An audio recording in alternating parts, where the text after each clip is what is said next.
Bonjour, bonsoir à tous selon le pays et l'heure à laquelle vous nous écoutez.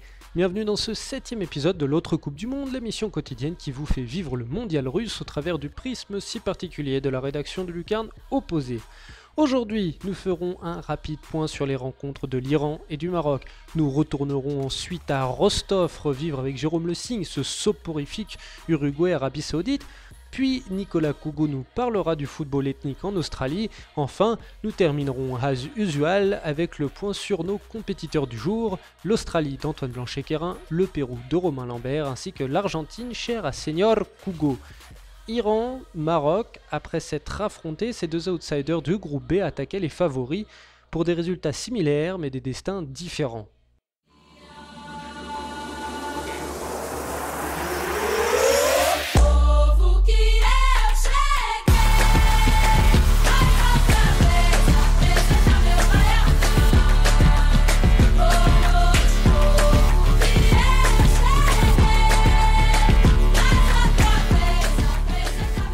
Le Maroc tout d'abord qui rejoint l'Égypte au rang des premiers éliminés de ce mondial 2018 suite à sa défaite face à Cristiano Ronaldo et les mecs qui jouent avec lui. 1-0. Pas besoin de vous donner le buteur. Une élimination cruelle pour les Lions de l'Atlas tant ils ont dominé leur sujet en comparaison d'un 11 lusitanien qui a joué petit bras. La réussite et l'efficacité n'étaient malheureusement pas de leur côté. Quand Rui Patricio n'était pas là pour sauver les siens, les hommes d'Hervé Renard se sabordaient eux-mêmes par manque de lucidité la plupart du temps. Belhanda, Boutaïb, Boussoufa, Ziyech ou Benatia peuvent véritablement se mordre les doigts d'avoir gâché de belles occasions, mais n'ont tout de même pas à rougir d'avoir bougé de cette manière le champion d'Europe en titre. Un résultat frustrant et une sortie pleine de tristesse qui résonnent dans les mots du capitaine Benatia, interrogé par les micros de la chaîne qatari Bein Sport. C'est terrible parce que le premier match, on prend un but alors qu'ils n'ont pas, contre l'Iran, ils n'ont pas frappé une fois au but en deuxième mi-temps. Si je ne me trompe pas, depuis 1966, c'était pas arrivé ça. Une équipe qui prend un but sans avoir concédé d'occasion.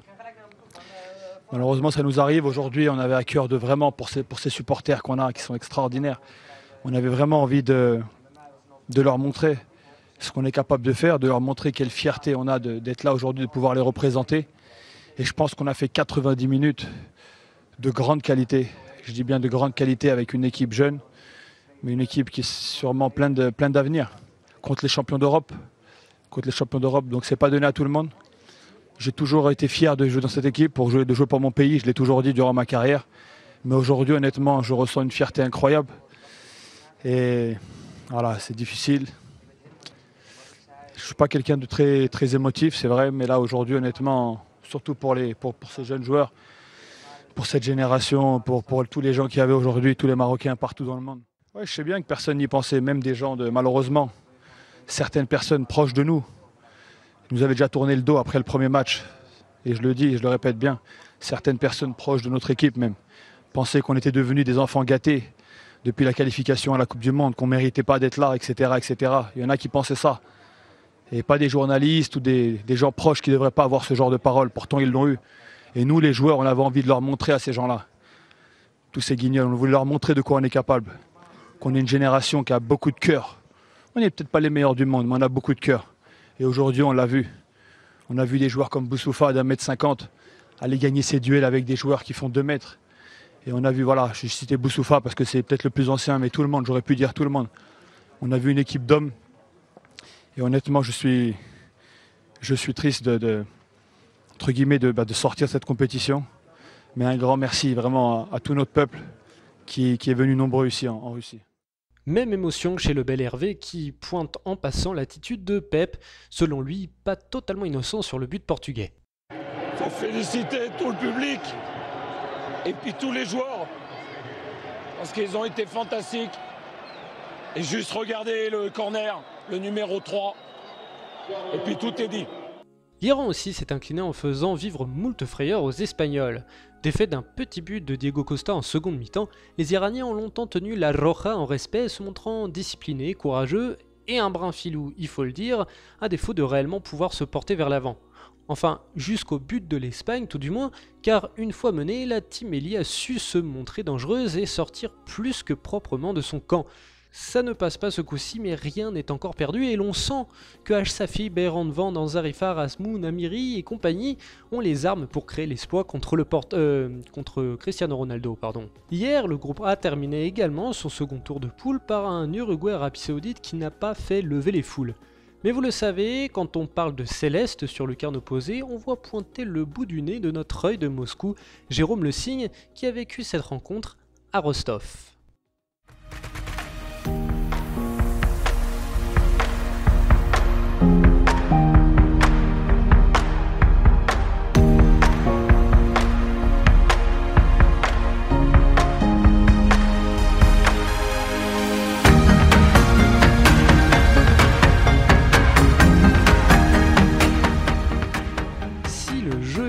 N'a pas été très mélodieux, ces Inchas ont pour leur part chanté dès leur entrée dans le stade et Jérôme l'a enregistré pour nous.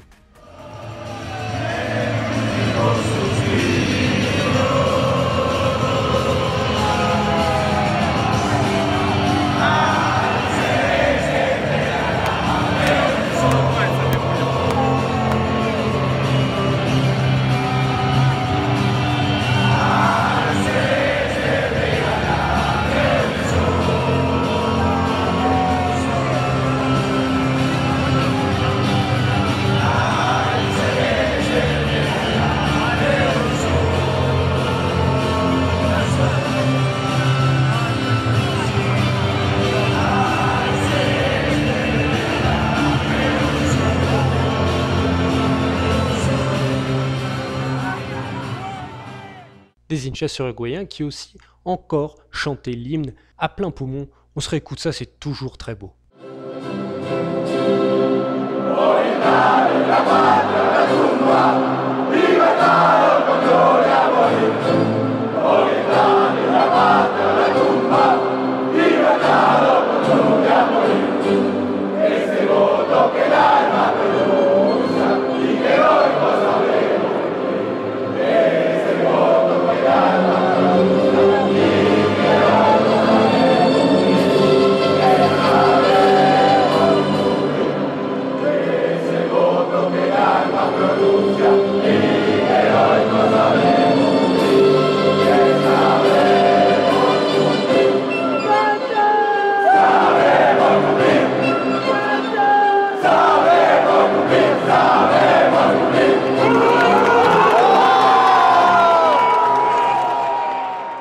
Si les Saoudiens ont semble-t-il été discrets, les Russes, eux, leur ont fait comprendre aux Uruguayens qui était leur prochain adversaire.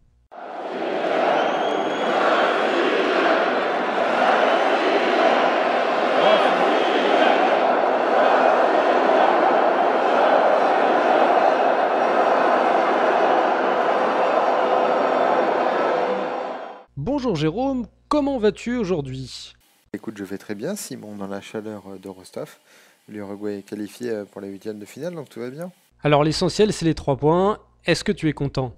Alors oui, l'essentiel, c'est les 3 points, mais je ne suis pas complètement d'accord avec ça, parce que ça sous-entendrait que l'Uruguay est extrêmement mal joué et que c'est un petit peu un miracle qu'ils en soient là, alors qu'au final, on a affaire à une équipe qui est qualifiée donc, pour les huitièmes de finale, qui n'a pas encore reçu un seul carton jaune, ni un seul but depuis le début de la compétition. Donc il défend certes très bien, mais écoute, la défense fait aussi partie du football, et qui a malgré tout réussi à gagner ces 2 matchs. Donc écoute, tout va bien pour le moment, et l'Uruguay est en effet qualifié pour les huitièmes de finale. Au-delà des 3 points du classement, c'est plutôt bien, et c'est la 3e fois sur les 3 dernières Coupes du Monde.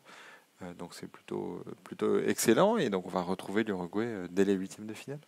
Très bien. Bon, pour la manière dont ils ont gagné, on repassera quand même, hein, c'était pas génial. Dis donc, il serait pas un petit peu suffisant, tes Uruguayens ? Mais non, ils sont pas suffisants. Je suis pas d'accord avec cette opinion que tu nous donnes, là, Simon, parce que pour le coup, vraiment, ils ont appliqué les objectifs, les ordres, du maestro à la lettre. Donc bien défendre, réussir à construire des actions en partant depuis le gardien. Ils ont appliqué ça vraiment à la lettre, parfois peut-être même trop, c'est ce qu'on peut leur reprocher, c'est-à-dire de vouloir trop bien faire, mais à aucun moment ils ont été mis en danger par ni les Saoudiens ni les Égyptiens. Et je veux bien qu'on dise que oui, c'est des petites équipes, etc. Mais des équipes qui ont perdu ou qui ont encaissé des buts face à des petites équipes dans cette Coupe du Monde, il y en a une palanquée. Donc c'est plutôt, moi je trouve ça extraordinaire ce qu'ils ont fait. Et par exemple, c'est un truc tout bête, mais je trouve que le fait de ne pas avoir pris un seul carton jaune en 2 matchs, pour une équipe qui, soi-disant, veut aller loin, alors ça c'est mon objectif, mon opinion personnelle, mais je pense que c'est aussi celui du maestro, qu'on soit bien d'accord, du maestro Tabarez, l'entraîneur. Je pense que c'est le genre de choses qui est extrêmement importante et plutôt bien pour le futur et pour les prochains matchs. L'Uruguay est donc qualifié, il reste à jouer la Russie pour une petite finale. Est-ce que Tabarez fera tourner contre la Russie ? Et bah écoute, je sais pas, ce sera la grande inconnue parce que très honnêtement, moi au début je pensais qu'il ferait jouer le même 11 contre l'Arabie Saoudite que contre l'Égypte. Et au final, il y a eu 2 changements pour ce match avec De Arrascaeta et Nandez qui avaient été remplacés par Carlos Sanchez et par Sebocha Rodriguez, Carlos Sanchez, qui ont même été remplacés à nouveau pour ce match, puisqu'éventuellement est rentré Diego Laxalt sur le côté gauche. Donc il y a toujours des changements. Très honnêtement, je ne sais pas ce qu'il va faire par rapport à la Russie pour savoir si vraiment l'objectif va être d'être sortir premier du groupe, parce que ce qui est en face ne va pas forcément l'influencer, que ce soit l'Espagne ou le Portugal, je ne pense pas que ça change grand-chose au final. Donc faire tourner, je ne sais pas. Je ne pense pas en défense ni en attaque. Au milieu, c'est possible que ça tourne encore un petit peu. Et peut-être, voilà, par exemple, ça peut être l'occasion de première titularisation pour Lucas Torreira, mais je ne suis pas sûr. Moi, je pense personnellement, mon opinion personnelle, qu'il devrait faire comme pour le match contre l'Égypte et remettre De Arrascaeta sur le côté gauche et Nantes sur le côté droit. C'est ce qui apporte le plus en termes de sécurité défensive et en termes de construction éventuellement. D'accord. Bon allez, parlons un petit peu de tes péripéties. C'était comment l'ambiance à Rostov aujourd'hui ? Eh ben écoute Simon, l'ambiance était bizarre parce qu'on a vu pour le coup très très peu de Saoudiens avant le match. Dans les rues de la ville par exemple, au bar, bon c'est un peu trivial ce que je vais dire, mais c'est quand même un point de rencontre primordial pour les supporters, et on en a vu très très peu, évidemment dans les bars, etc., dans les restaurants.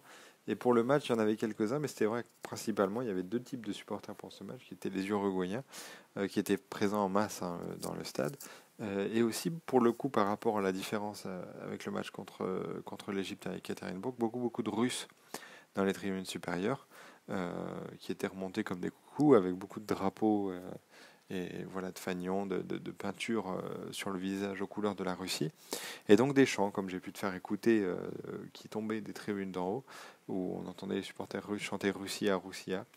Et c'est vrai que c'était un peu impressionnant, avec 2 points quand même spécifiques à rajouter pour les supporters russes, avant que les gens tombent amoureux des supporters russes. C'est que ces derniers essayaient de faire démarrer des holla que les supporters uruguayens ne suivaient pas, et éventuellement sont partis à la 85e minute. Donc voilà, je vous laisserai après choisir votre camp. Prochaine étape pour toi, c'est quoi du coup ? Et donc justement, la prochaine étape, c'est à Samara pour une petite finale, pas un 16e de finale parce qu'il n'y aura pas d'éliminés, pour le coup les 2 sont qualifiés, mais une petite finale pour déterminer la première place face aux Russes, donc justement qui nous ont formidablement bien accueillis jusqu'à présent, sans aucun problème, mais où là pour le coup le stade devrait être donc justement à 90% russe et à 10% uruguayen, donc un match à l'extérieur, disons pour de vrai, contrairement aux 2 matchs précédents. On va voir un petit peu plus en espérant que tout se passe bien, mais a priori il n'y a pas de risque puisque les 2 équipes sont qualifiées. On verra ça dès la semaine prochaine ensemble. Bah merci beaucoup Jérôme, puis on te dit à la prochaine alors. Allez, bonne soirée, au revoir. Ce sera donc sur les bords de la Volga que nous retrouverons Jérôme dimanche prochain. Maintenant, chers amis, on sort ses livres d'histoire géo car le professeur Kugo va nous présenter l'histoire du football ethnique en Australie.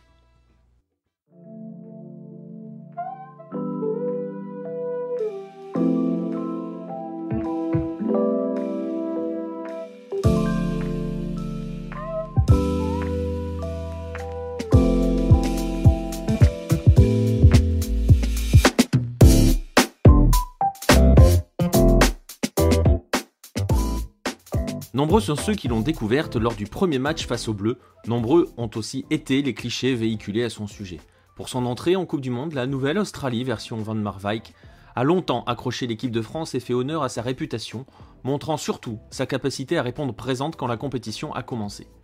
Malheureusement, comme je le disais à l'instant, sa description tournait souvent, trop souvent, à une accumulation de clichés. Car oui, c'est bien connu, l'Australie c'est une mini-Angleterre, et donc elle a un jeu bien british, un bon vieux kick and rush, une équipe qui ne lâche rien. Et pourtant, dire cela, c'est surtout oublier d'où vient le football australien et comment il s'est construit.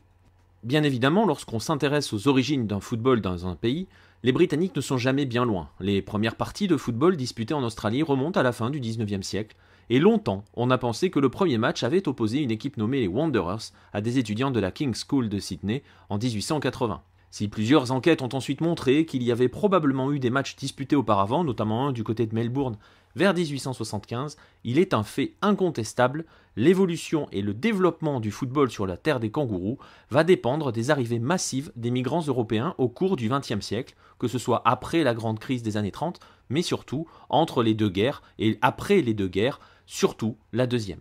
C'est ainsi et c'est ici que l'héritage britannique que l'on veut bien coller à l'Australie va prendre fin. Car les Croates, les Grecs et les Italiens vont faire partie des principaux éléments déclencheurs du boom de ce que l'on appelait alors le soccer, un terme qui est aujourd'hui utilisé en Australie par les détracteurs de ce sport, ses ennemis dirons-nous.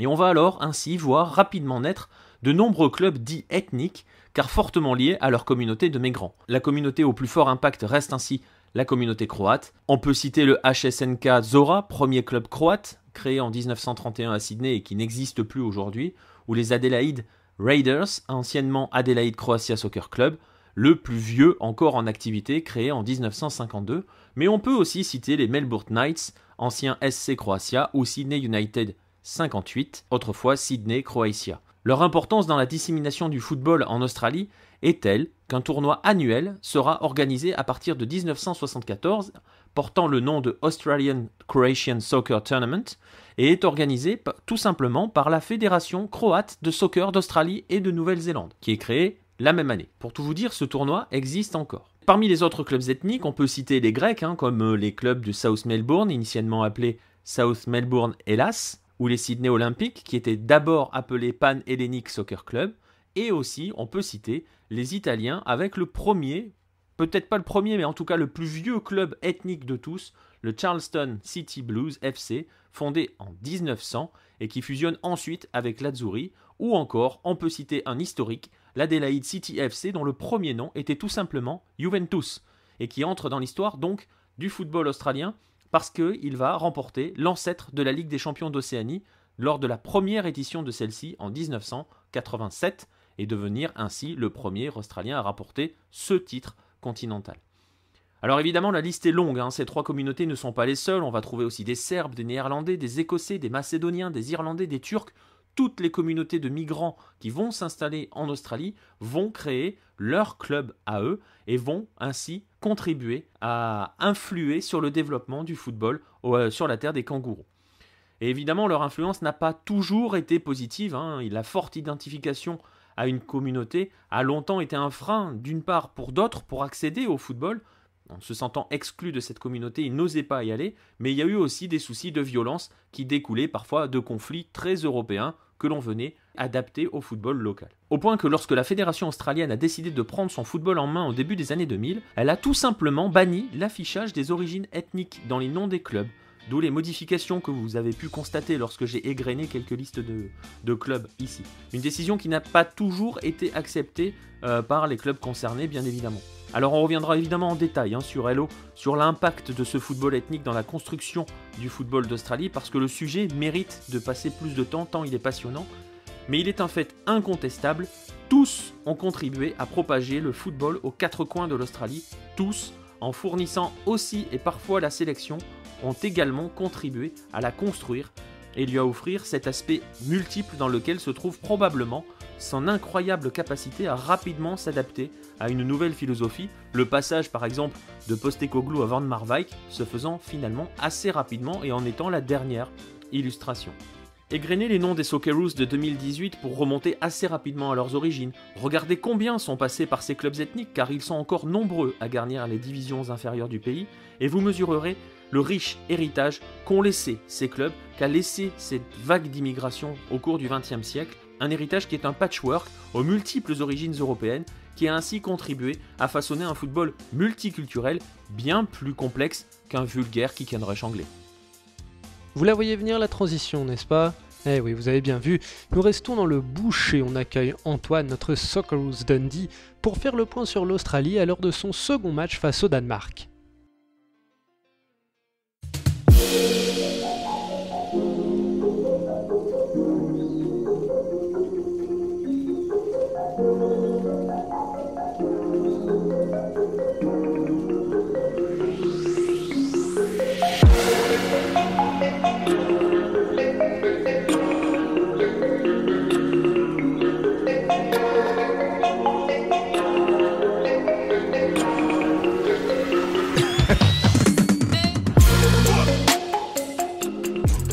Salut Antoine, comment ça va ? Salut Simon, tu vas bien ? Écoute, ça va très bien. Alors écoute, l'Australie va donc jouer son second match contre le Danemark après avoir perdu, non sans honneur, non sans mérite, contre la France. Et cette sélection engrangeait pas mal de confiance lors de ce match contre la France, contre les Français. Comment, en Australie, on aborde ce match contre le Danemark qui peut déjà être coup près? Eh ben c'est assez simple parce que Aaron Moyes on va dire, qui a dit les meilleures choses pour préparer ce match, c'est la victoire sinon rien. Et de toute la presse australienne est rassemblée autour de ce point-là. Il faudra passer par une victoire contre le Danemark pour espérer sortir des groupes.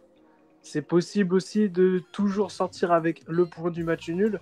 Mais en tout cas, il faudra absolument pas perdre parce que qui dit perdre dit avoir un très grand pied dans l'élimination. Donc voilà, il va falloir se montrer plus dangereux offensivement et c'est Aaron Moy qui l'a dit dans la presse et en interview. C'est que contre la France, ils avaient fait une copie parfaite défensivement, mais offensivement, ils avaient très peu pesé. Du coup, c'est sur ce caractère-là que les Socceroos et Bert van Marwijk ont travaillé sur les entraînements d'après-match de l'équipe de France pour aller essayer de mettre plus d'un but et un but hors coup de pied arrêté. D'accord, et bah, du coup tu parles entraînement, tu parles préparation. Est-ce que l'équipe que l'on a vue contre la France va être reconduite contre le Danemark? Eh ben, c'est un peu tout le paradoxe que les journalistes sportifs émettent. Alors, Tomi Juric serait un petit peu mieux avec son genou, mais ça dépend de qui on lit. Il y a certains qui disent que son genou est toujours un petit peu, le gêne encore un petit peu. Certains d'autres disent qu'il peut peser parce qu'il avait fait une assez bonne entrée en jeu à la place d'Andrew Nabout. Après, comme ils veulent jouer plus offensif, est-ce qu'on peut se permettre de remettre Maël Jedinak sur le banc et faire entrer Massimo Liongo qui a un caractère plus offensif? On l'a vu contre la Colombie.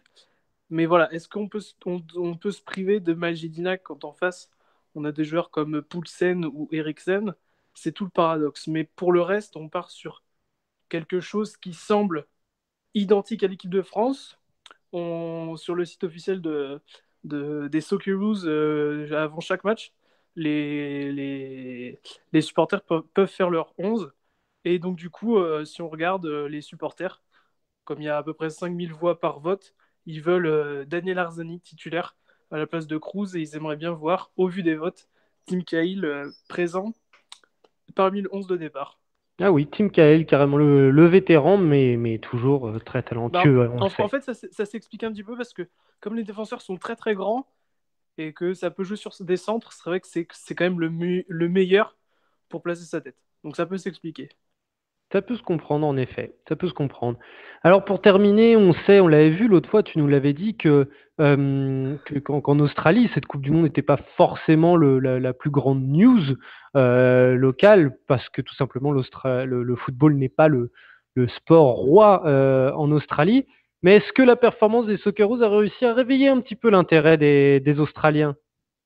Oui, beaucoup. Alors, au niveau des records d'audience, donc ça a été assez partagé, mais le match Australie-France a été le plus visionné. Derrière, c'était des matchs de AFL. Mais plus que l'intérêt national, c'est l'intérêt international qui est intéressant à voir.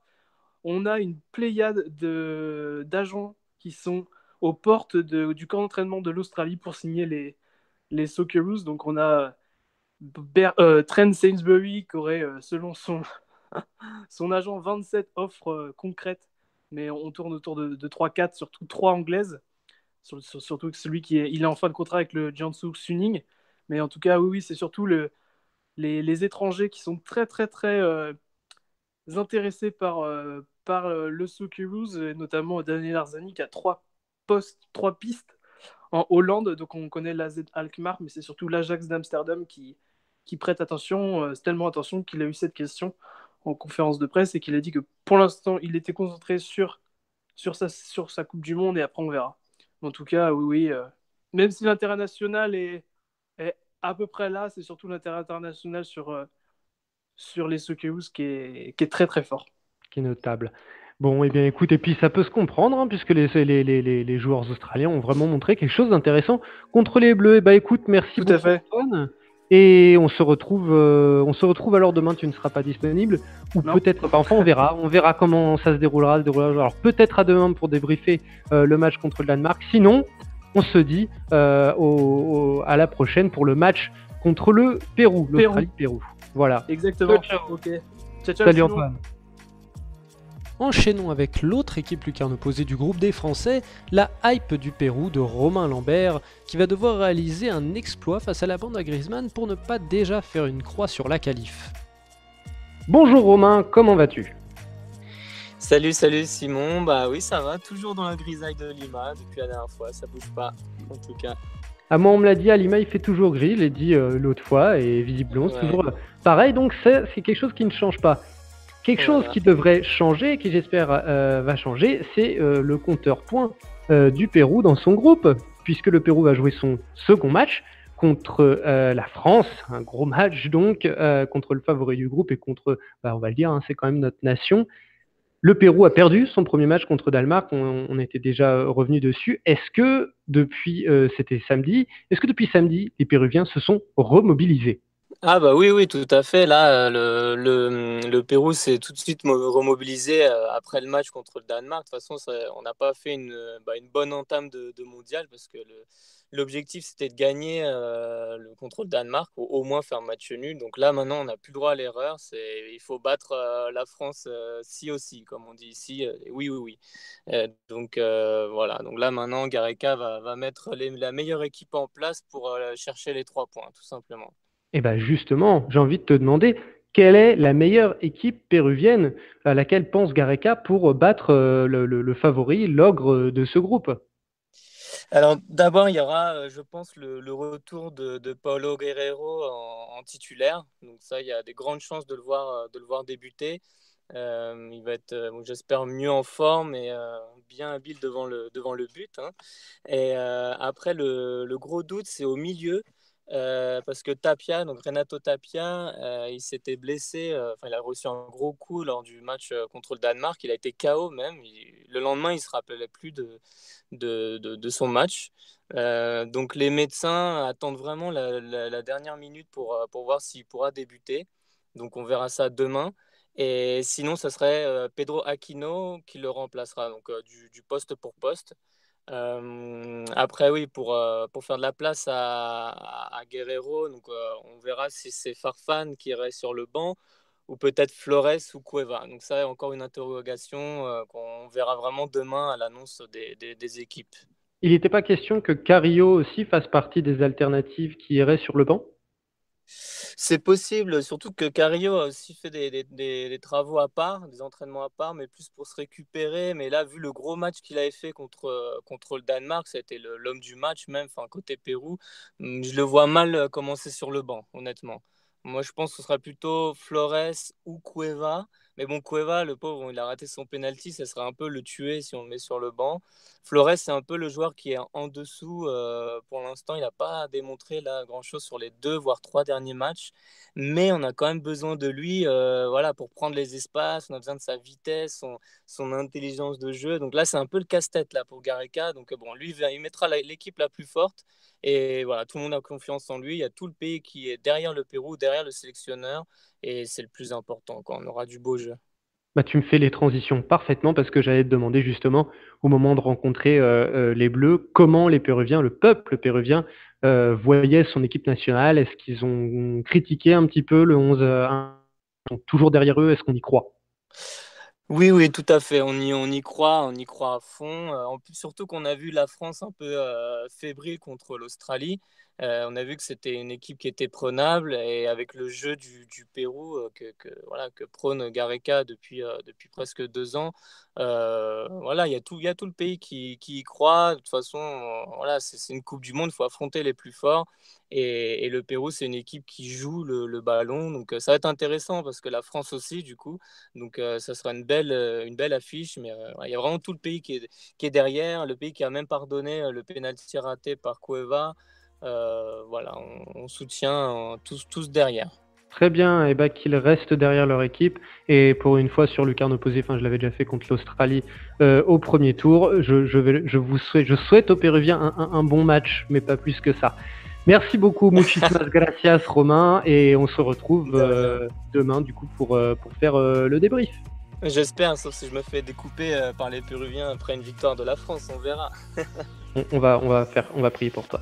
Salut, Romain. Salut. Ils ont déçu face à l'Islande et se retrouvent déjà au pied du mur contre la séduisante Croatie. Voyons avec Nicolas où en sont les Argentins de Sampaoli. Salut Nicolas, comment vas-tu? Muy bien, et tout. Bah bien, pues. Boss, carajo, boludo. Enfin voilà, puisque vous l'aurez compris, on va parler on l'a dit, on va parler de l'Argentine de Sampaoli, de Messi et compagnie, qui a déçu lors de son premier match. Et du coup, moi j'ai envie de demander, est-ce que la presse ne s'est pas acharnée sur eux cette fois-ci? Tu nous avais parlé d'union nationale la dernière fois, est-ce que cette union nationale, elle a tenu? Ça flippe un peu, j'ai envie de te dire. On est toujours un petit peu sur une méthode Coué dans le sens ça va le faire, mais ça flippe un peu. On commence à voir quelques interviews à gauche à droite d'anciens qui montrent vraiment que la peur est là. Il y a une interview de Zanetti aujourd'hui sur Olé où Olé dit que l'Argentine n'a absolument aucune marge de manœuvre. Il y a aussi les propos de Valdano qui avaient été donnés dans une interview à l'équipe, mais aussi il y a une nouvelle interview de Valdano où en gros il dit que l'Argentine s'en remet à attendre un miracle de Messi.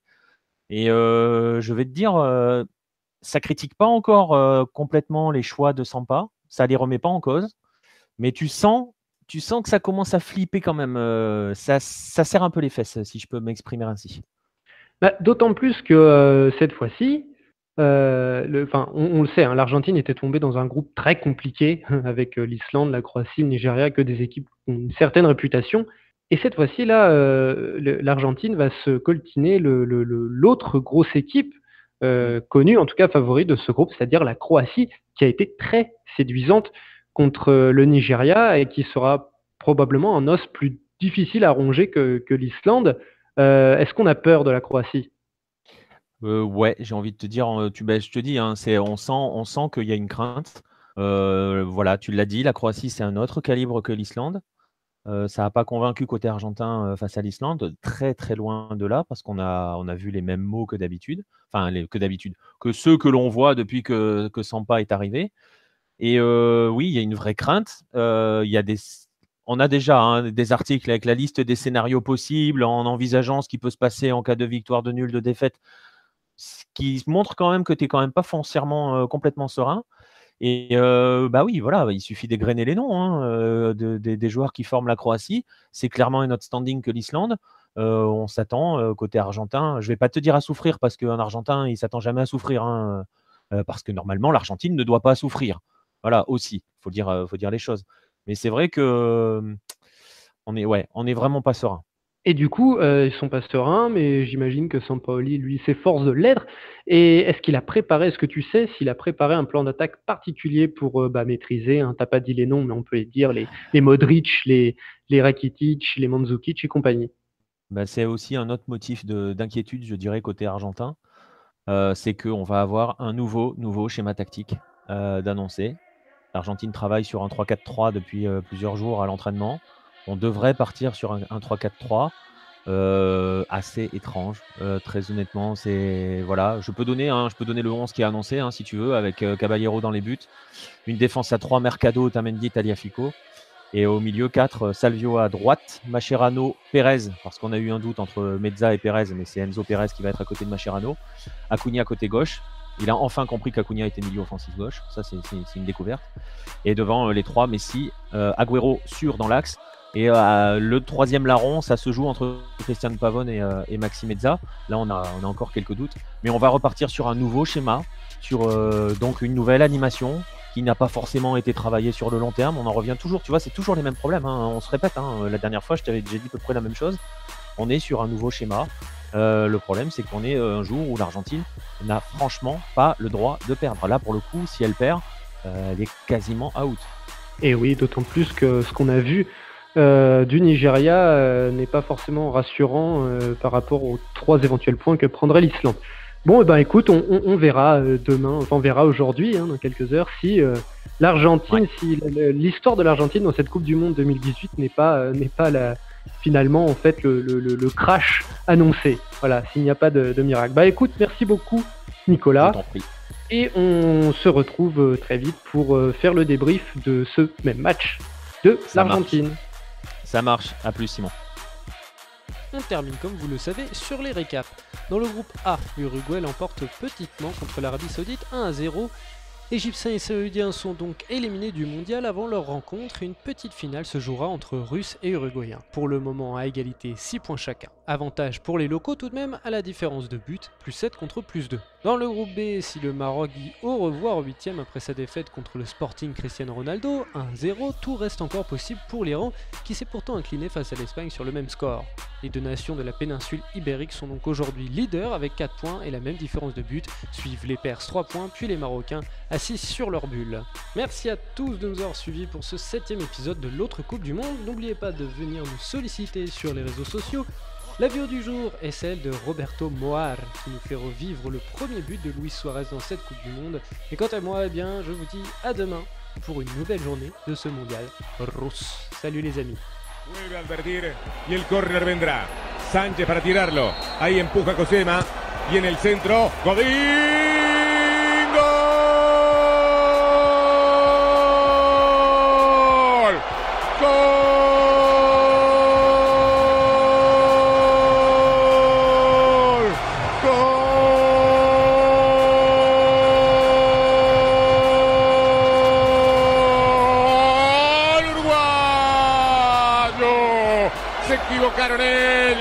Se equivocaron los árabes y Uruguay conquista la apertura, conquista el primer gol, abre el partido de forma definitiva. Fueron a cargar los jugadores compatriotas para estar encontrando la beta necesaria para que Godín, Suárez aparecieron con arco desguarnecido, marcando el tanto y decirle adiós fantasmas, hasta acá se terminó. Completamente solo, libre, Suárez para empujar la pelota a la red y marcar de esta manera el primer tanto, señoras, señores. Pistolero, pum, pum, pum y afuera. 1-0 Uruguay.